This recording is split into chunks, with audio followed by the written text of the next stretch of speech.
Одан кейін бірдеңке сұрайын деп едім. Жалпы мысал үшін да, мысалы сіздердің үйлеріңіз тұр. Үйлеріңіз дәл қоршаудың ар шетінде, яғни көршіңіз бір кафе ма, бір ресторан ба, бірдеңке ашса и рұқсат сұрамаса, сіз ашуланасыз ба? Сұрақ сіздерге, жай сұрақ. Неге сұрап жатырмын?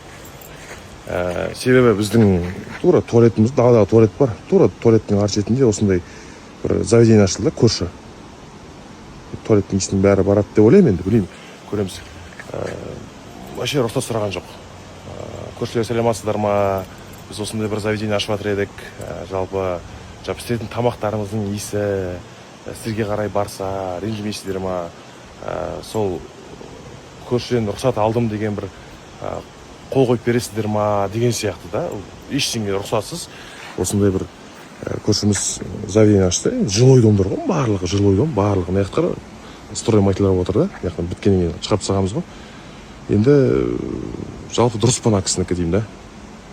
Ар шетінде кухнясы бар. Кухнясы тура бізге иіс шығады да. Енді білмеймін енді қалай болатынын. Енді ашылайын деп жатыр.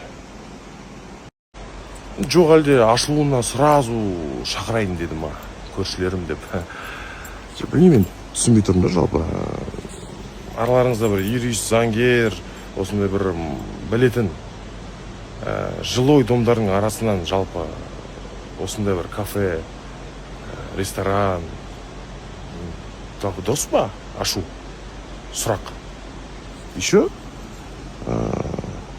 қоршаудың арасына хотя бы жер болу керек қой, бір 30 сантиметр ғана тұр да.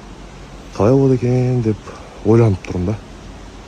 Салғанша үндемедік енді қазір кәдімгідей ашылып жатыр да. Оқырмандар осылай деп жатыр. Осылай енді әңгіме. Енді ертең не болатынын көреміз.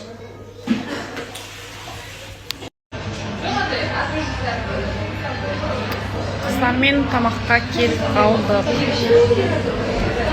Кино қарайық дегенбіз. Оған үш кеш болып кетті.